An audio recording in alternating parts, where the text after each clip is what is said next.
The Volunteer Crisis Fund was put into effect in an effort to, raise money for volunteer families who found themselves in crisis if they had a death in the family, or a lengthy illness, or something that went on where they were going to need a little bit of support. We are a family.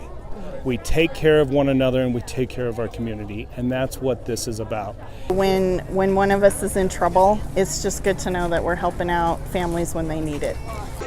You got to take care of your own. You spend as much time as people do on this park, giving their heart and soul.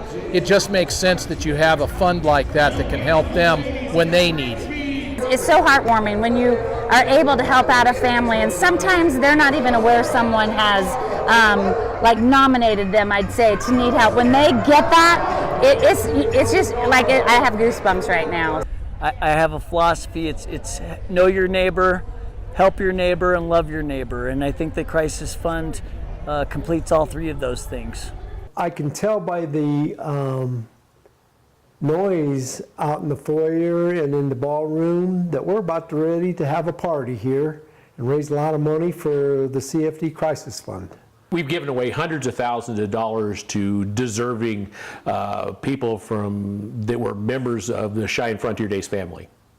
We're going to hear from one of the families, which is Jeannie Brown. Her son, Sean Brown, was also a volunteer on the Contract Acts Committee, and she's going to give you his story. Well, my son, Sean Brown, was in a four-wheeler accident, and he broke his neck, his C3, his C4. So it was a big shock to the whole family, to him as well, as this was so life-changing. So we went to the Crisis Fund. They did everything they could for us, medical equipment, expenses. I don't know how we would have done it without the help they gave us, the love and support as well. They were very generous in their offers, and then we also asked him again. He was going to do a stem cell procedure in Panama, and that was to happen right after the first of this year, but he did pass.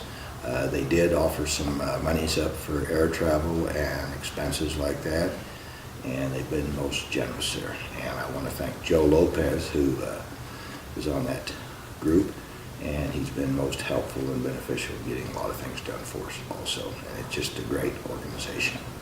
Honestly, in closing, I'd say we've helped a lot of families. Sean Brown is one you just heard from.